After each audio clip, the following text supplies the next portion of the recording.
avec la première table ronde.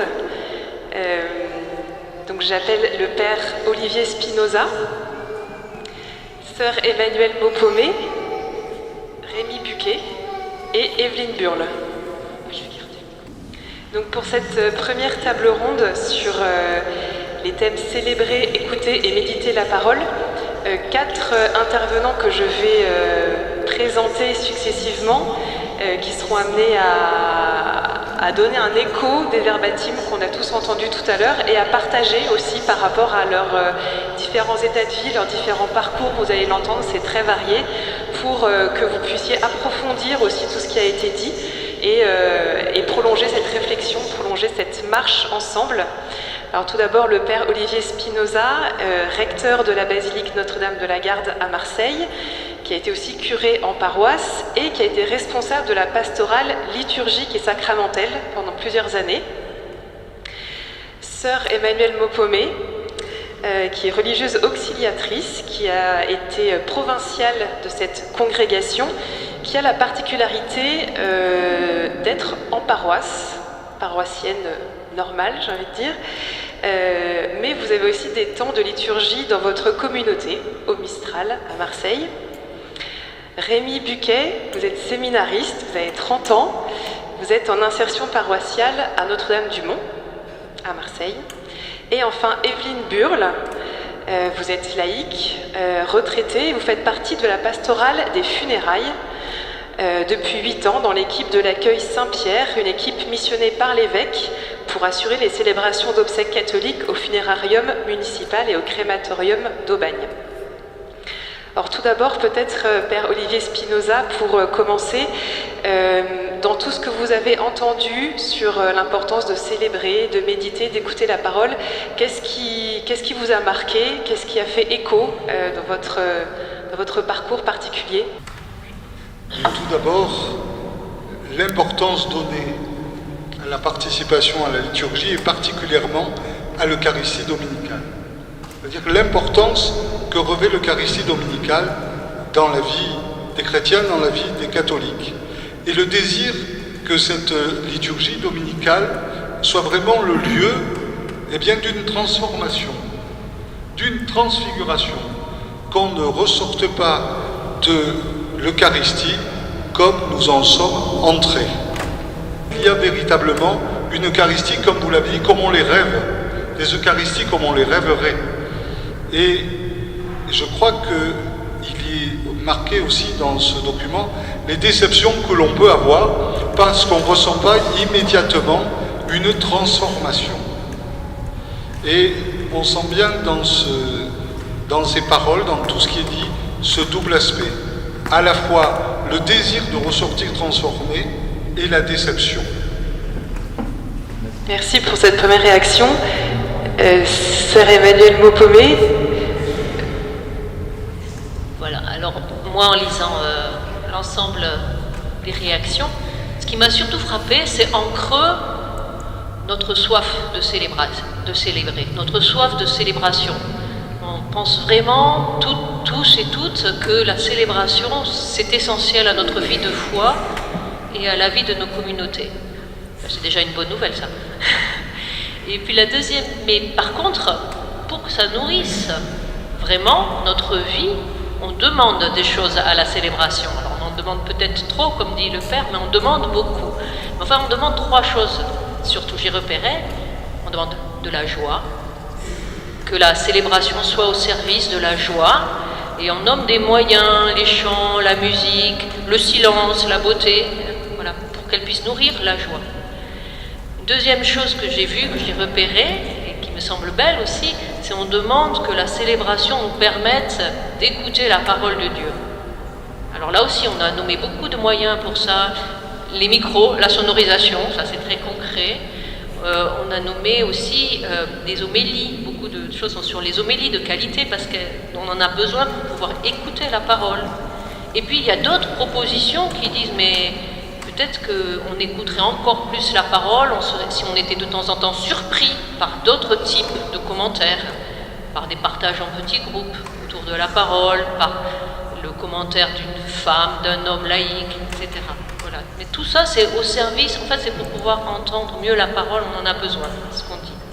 Et la troisième chose qu'on attend de ces célébrations si essentielles, c'est qu'elles aident à construire la communauté. C'est qu'elles aident à construire une communauté en marche, un peuple en marche, un peuple synodal, comme on dit. Voilà, qu'elles montrent, qu'elles permettent à ce peuple à la fois d'exister en tant que peuple et à la fois de se construire.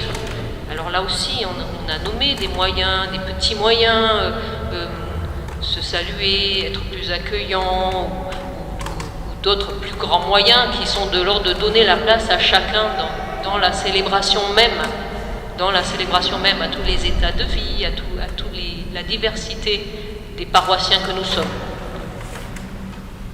Alors moi je trouve que c'est des bonnes nouvelles, ça nous dit des choses importantes, je trouve, sur la célébration, nos attentes. Ok, elles sont peut-être trop grandes, elles sont peut-être de l'ordre du rêve, mais elles disent aussi peut-être quelque chose de fondamental de la célébration dans notre vie de foi, dans notre vie de foi chrétienne. Je me suis réjouie et bien retrouvée moi-même dans tout ce qui était dit là. Oui, donc je souscris totalement à ce qui a été dit. Moi aussi, ce qui m'a marqué, c'est le désir d'unité, dans le sens où c'est vrai qu'on insiste beaucoup sur l'Eucharistie dans ce document. Il y a aussi quelques verbatims qui disent que l'Eucharistie ne peut pas être le seul lieu de rassemblement, et aussi ce désir de vivre les annonces familiales, les événements heureux, de les partager. Donc je pense qu'il y a cette idée, dans la continuité de ce que dit l'Église, que l'Eucharistie, elle est la source et le sommet de la vie chrétienne. Mais du coup, si c'est source et sommet, entre les deux, il y a bien quelque chose. Et donc que l'Eucharistie, elle est ce lieu vraiment premier de célébration ensemble, de rassemblement, qui crée l'unité, mais qui doit se poursuivre dans le quotidien, dans la vie de la paroisse, pour créer cette dynamique familiale vraiment, où on partage ensemble. On ne se retrouve pas que le dimanche pour l'Eucharistie et après on ne se voit plus, mais voilà, créer vraiment ce lien important. Et voilà, moi c'est quelque chose qui m'a aussi interpellé dans ce document et qui est important, je pense, pour notre vie d'église. Voilà. Merci Rémi. Et pour finir, donc Evelyne Burle, qui je rappelle fait partie de la pastorale des funérailles. Je parlerai par rapport je suis à la paroisse des Chartreux, donc investie aussi sur la paroisse. Et ce que je pense, je souscris bien sûr aussi à tout ce qui a été dit avant. L'importance de la sono, ça pour moi c'est capital. J'ai de la chance d'être sur une paroisse où la sono est bonne, mais selon les... oui. Il faut parler dans le micro, vous voyez, alors comme je ne sais pas parler, déjà moi-même je suis le témoin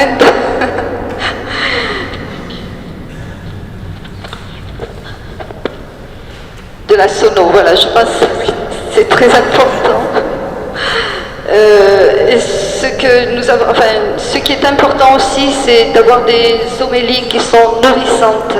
Je crois que nous ressortons moi c'est pour les échos que j'ai eus, justement par des paroissiens et par notre équipe de quartier où nous avons travaillé le synode, justement, le fait que nous ayons des homélies qui nous nourrissent, qui nous aident à grandir dans la foi, et en même temps qui nous rendent joyeux, parce que le fait de rentrer un peu plus dans le mystère de Dieu, ça nous rend heureux aussi. Donc voilà, je ne dirai pas plus parce que je ne... Alors juste pour rester sur votre rôle dans la pastorale des funérailles, vous avez quand même un rôle très particulier où vous commentez vous-même la parole, ce que vous dites avec beaucoup de soin.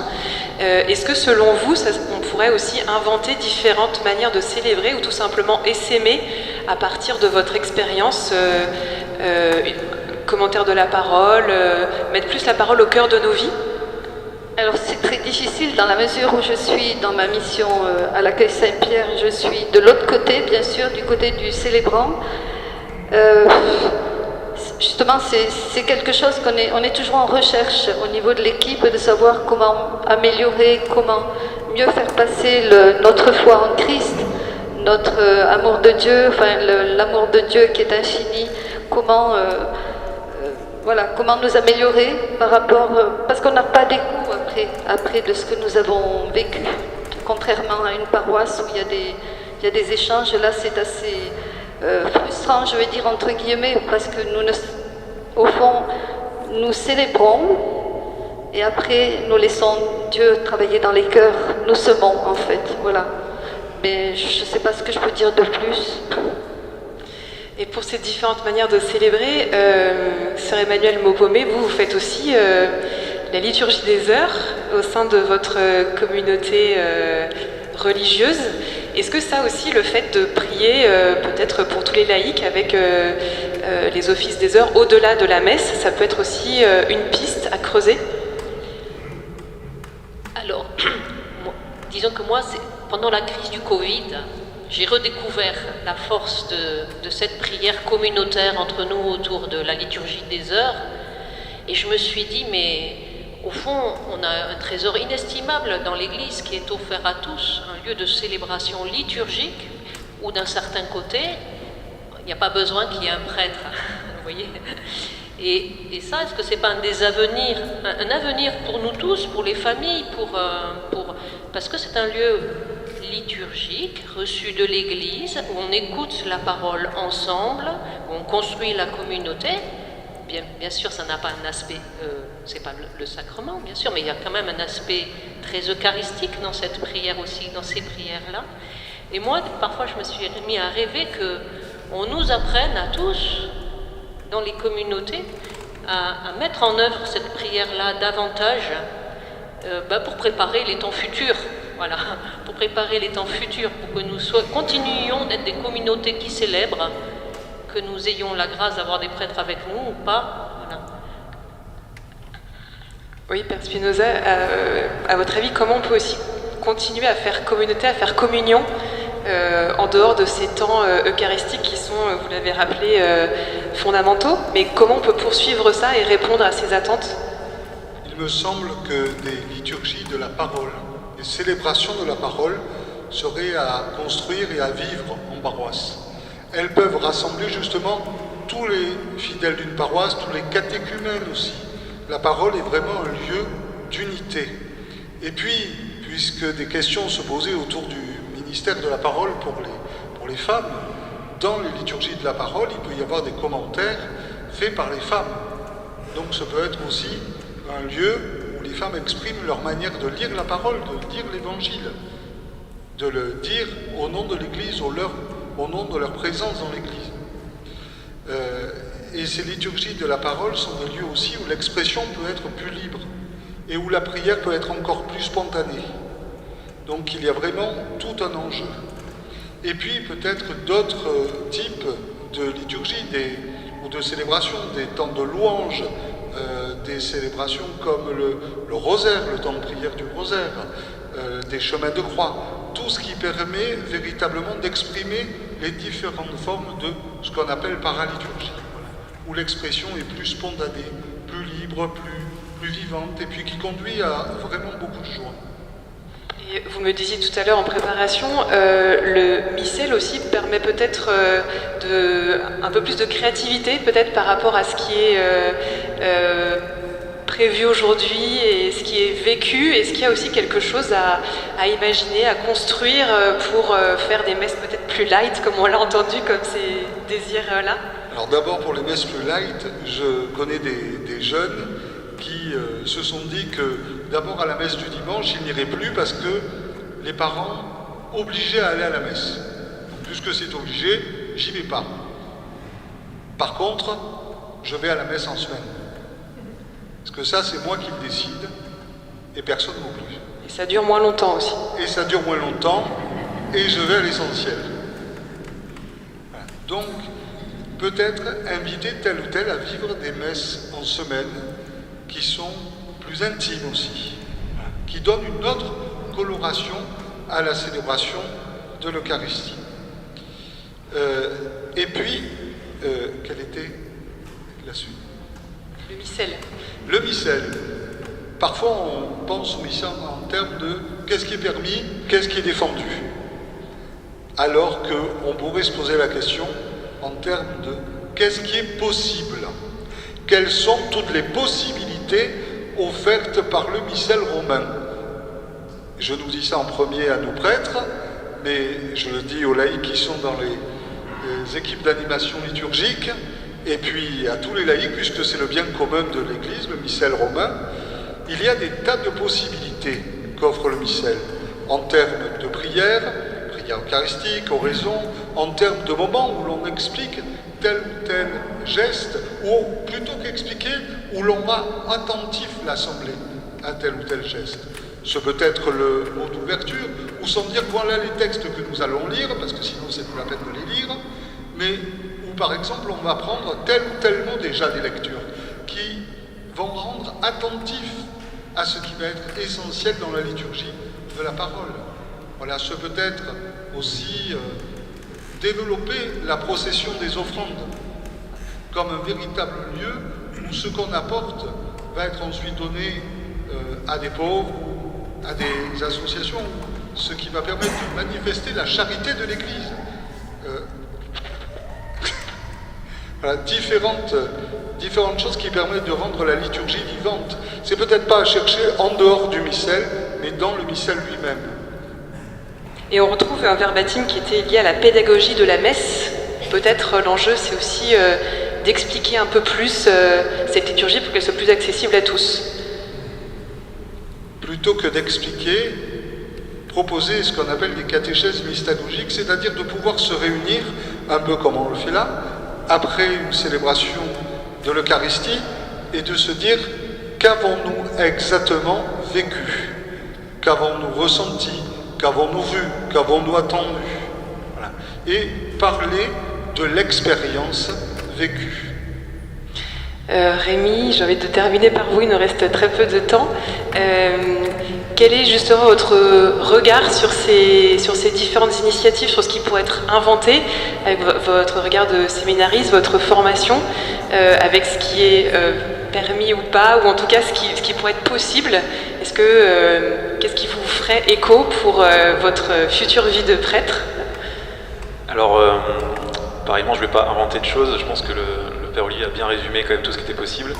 Moi, je retiens vraiment le partage sur la parole. Voilà, c'est vrai que c'est le cœur aussi de notre foi, du mystère du Christ, de l'Église, tout est dedans. Donc, que ça unit vraiment une paroisse, et j'en suis convaincu.